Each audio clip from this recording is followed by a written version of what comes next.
Good morning. This is my Google Slide presentation on gifts for students and staff. My name is Nicholas Youngblood. I'm going to start off talking about Iowa law. In Iowa, a teacher cannot accept a gift for more than $2.99 from an outside source. The consequences for accepting gifts in Iowa is pretty strict. Any person knowingly and intentionally violating these rules may be punished by all of the following three ways. Both the donor and recipient are guilty of a serious misdemeanor. Serious misdemeanors are punishable by 1 year in jail and a fine between $250 and $1,500, plus a 30% surcharge and court costs. Iowa law continued. The gift law specifically give the public employer permission to fire any employee who violates this law. And then finally, a violation of the gift law is a violation of the Board of Educational Examiners Code of Ethics. Therefore, the public employee can lose their teaching license. So very, very strict laws regarding this. Professionally, I've known someone who accepted a gift from a field trip company and lost their certificate. So it's very, very strict, very, very severe punishment. So it's always important to pay attention to this law among any others. Gifts to staff.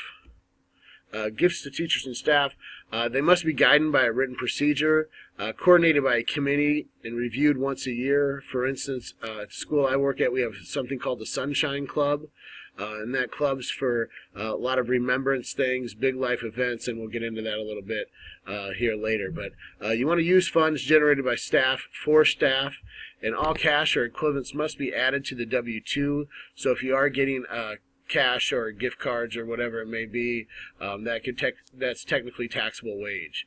So make sure that's added to the W-2.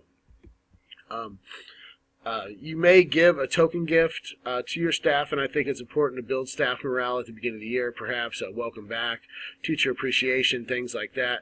But it's important that it's nominal in value, the thought that counts mentality. Avoid giving gifts that may look down upon the community, and that's where the community comes in, because since we are state employees and a lot of our revenue is generated by taxes, it's important that it's looked up upon by the community and we're not just throwing money away on gifts for teachers. Students are not restricted donors, and that goes in with acceptance of gifts. There's no benefit for a student to give a gift, ideally. But you do want to be careful with accepting gifts from students as well. Special occasion gifts. The majority of gifts should go to Staff Remembrance Fund. That's what I was talking about, the Sunshine Club at my current school. You must pay a reasonable price for items again. And then Staff Remembrance Fund should require annual dues and staff donations. You do pay into that for $10 to $15, and then the money is all pooled together for that. Focus the gift on major life events. You have a baby, you get married, death in the family, and things like that. That should be your main focus for the special occasion gifts. Special occasion gifts continued. All money must be managed by a committee in accordance with written procedures, which includes dollar amounts and appropriate gifts. Rotate community membership yearly. Make sure the school is involved.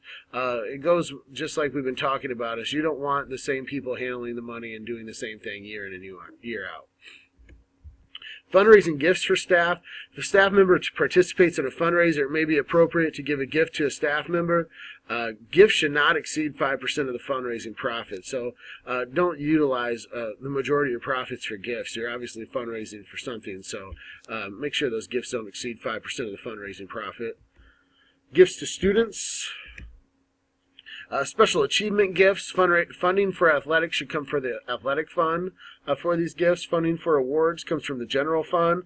You may use donations from businesses or parent groups, but make sure everything's coming from an appropriate fund. Gifts to students. There are fundraising incentive gifts. Many of you guys may have had these in your school. Some of these gifts are really nice. Others are low in value.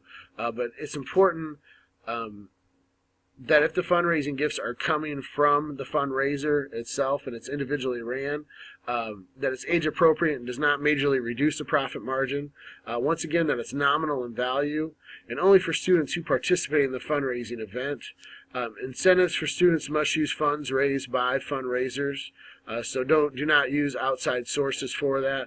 A lot of fundraising companies do provide their own gifts, as I mentioned earlier, but if you are giving gifts for a fundraiser, it's got to come from the fundraising money. Sources for this was a gift law. from Iowa Department of Education website, and also School Money Matters, a handbook for principals. Thank you for listening. Have a good day.